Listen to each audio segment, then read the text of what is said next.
नमस्कार दोस्तों, आप सभी का हार्दिक स्वागत है मेरे यूट्यूब चैनल में। आज हम सुनने जा रहे हैं सूरज रोटी की कहानी।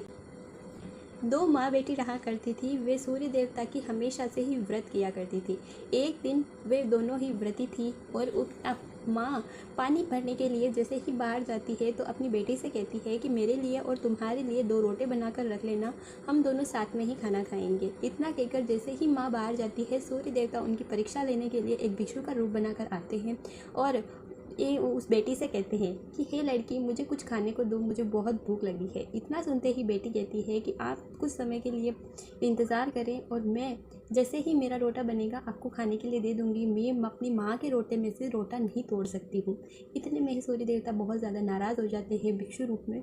तब वे हार कर उस रोटे में से कोर तोड़ के जैसे ही सूर्य देवता को देती है, सूर्य देवता अंतर्ध्यान हो जाते हैं और वहाँ पर माँ आ जाती है। माँ ये देखकर बहुत ज़्यादा गुस्सा हो जाती है और कहने लगती है, रोटो दे, मारो को मारो, रोटो दे, घी रोटो दे, देवे तो अभी दे वरना दे ही मती। ऐसा कहकर कहते कहते उसको बहुत ज़्यादा मारने लग जाती है। तभी वहाँ लड़की अपने आप को बचाने के लिए जंगल में भाग जाती है और एक पेड़ के ऊपर चढ़कर बैठ जाती है और मन ही मन सूर्य देवता को याद करने लगती है। सूर्य देवता जैसे ही इस घटना को देखते हैं तो उन्हें लगता है कि खामखा मेरे कारण इसको बहुत ज़्यादा तकलीफ़ सहना पड़ रहा है, इसीलिए इसके लिए मैं रोज़ खाना भिजवाता हूँ। वे रोज़ पानी और खाना उसके लिए भिजवाते थे। इसी प्रकार कुछ समय निकल गया। वहाँ पर एक राजा और एक सिपाही उस पेड़ के नीचे विश्राम कर रहे थे। राजा को बहुत तेज़ प्यास लगी थी, तो राजा सिपाही से कहते हैं कि मुझे बहुत तेज़ प्यास लगी है, क्या तुम मेरे लिए पानी लेकर आ पाओगे। सिपाही भी बहुत थका हुआ था, तो वे बात लड़की सुन लेती है और लड़की ऊपर से पानी डाल देती है। जैसे ही पानी डालती है तो उसमें कोई भी संदेह न करते हुए, क्योंकि वो बहुत ज़्यादा प्यासा था, वे उस पानी को पी लेते हैं।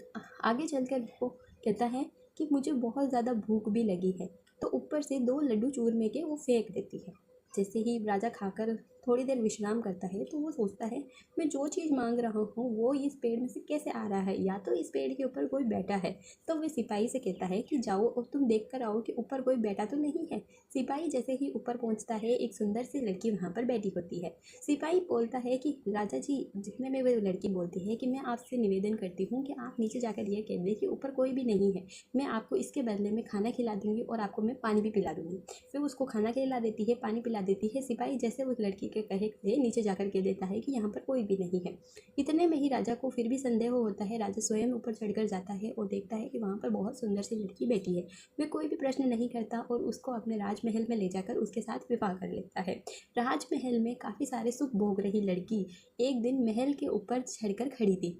छत पर खड़ी थी, तब उसने देखा कि उसकी माँ पागलों की तरह नीचे फिर रही है। तो उसने अपनी दासी से कहकर उसे महल के अंदर बुलवाया। जैसे ही उसने लड़की को देखा तो वह वापस इसी तरह से पागलों की तरह कहने लगी कि मेरा का मेरा रोटा दो, मेरा मेरा रोटा दो। तब उसने सोचा, देवरानियों और जेठानियों को पता चल जाएगा तो मेरी बहुत बेइज्जती होगी, तो मैं इसको कैसे भी करके चुप करा देती हूँ। उसने उसको अपनी लड़की ने अपनी माँ को एक काली कोठरी के अंदर बंद कर दिया। जैसे ही राजा जी शाम को आते हैं तो वे अपनी देवरानी और जेठानियाँ उनसे चुगली कर देती। जादूगरनी को उठा कर लेकर आए हो, ये तो इतना जादू जानती है, आज एक महल में औरत आई थी, वे बाहर नहीं निकली है। इतना सुनते ही राजा वो बहुत ज़्यादा गुस्सा होते हैं और अपनी रानी से पूछते हैं। तब रानी कहती है कि ये कुछ भी नहीं है, बस मेरे कोई पीहर से बेट आया है, वो मैंने अंदर रखा है। जैसे ही राजा जी उसे खोलते हैं तो सूर्य देवता की कृपा से वह सोने की मूर्ति बन जाती है।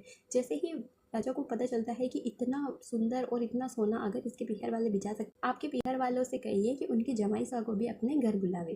तब लड़की बहुत ज़्यादा डर जाती है और सूर्य देवता से मन ही मन में अरदास करती है कि हे सूर्य देवता, मेरे सवा पहर का ही सही, आप मुझे पीहर दिखा दो।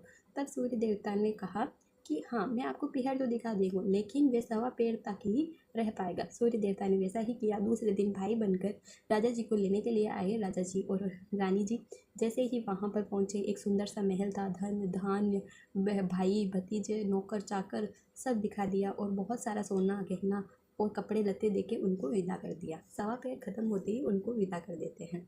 विदाई करने के बाद जब राजा जी थोड़ी दूर जाते हैं कुछ दूर चलने के बाद राजा अपने सिपाही से कहता है कि मैंने अपनी जूती और अपनी अंगरकी तो वहीं पर छोड़ आया हूँ, तुम जाओ और मेरे लिए वो जूती और अंगरकी लेकर आओ। रानी को डर था कि ये बात कहीं ना कहीं राजा को पता चल जाएगी, तो वे रानी कहती है कि कृपया आप इन्हें जाने दें, क्यों आपको व्यर्थ में समय गंवा रहे हैं, आपको तो मेरे भाई ने इतना सब कुछ दिया है, फिर भी आप एक जूती के पीछे पड़े हैं। राजा को संदेह था, इसीलिए राजा ने सिपाही से कहा। सिपाही जैसे ही जाता है तो एक घमासान जंगल था वहाँ पर, और पेड़ के नीचे राजा जी की जूतियाँ पड़ी थी और उनकी धोती उस पेड़ के ऊपर एक डाल पर लटकी थी। राजा का सिपाही ये सब देख के बहुत ज़्यादा डर जाता है और भागा भागा राजा जी के पास जाकर सारी बात बताता है। राजा जैसे ही यह बात सुनता है अपनी तलवार निकालकर रानी के ऊपर उठाकर बोलता है कि मुझे तुम पर पहले से ही शक था, बताओ ये सब कैसे हुआ है। तब रानी ने सारी सच कहानी अपनी कह सुनाई और कहा कि ये सब मेरे सूर्य देवता की व्रत का कृपा है कि मेरे आज भाई भतीजे सब कुछ पीहर में है और इस प्रकार मेरे पर सूर्य देवता ने कृपा करी है। तो यह बात सुनकर राजा जी कहते हैं कि अगर ऐसी बात है तो आज से हम दोनों जने जोड़े से सूर्य देवता का व्रत किया करेंगे। हे सूर्य देवता, जिस प्रकार आपने लड़की पर कृपा करी वैसे सब पर कहना, कहानी सुनते, हुंकार भरते और इत्यादि पर सब पर ही कृपा करना। धन्यवाद। अगर वीडियो पसंद आया हो तो मेरे चैनल को सब्सक्राइब जरूर करके जाए। इसके बाद विनायक जी की कहानी सुननी आवश्यक होती है। धन्यवाद।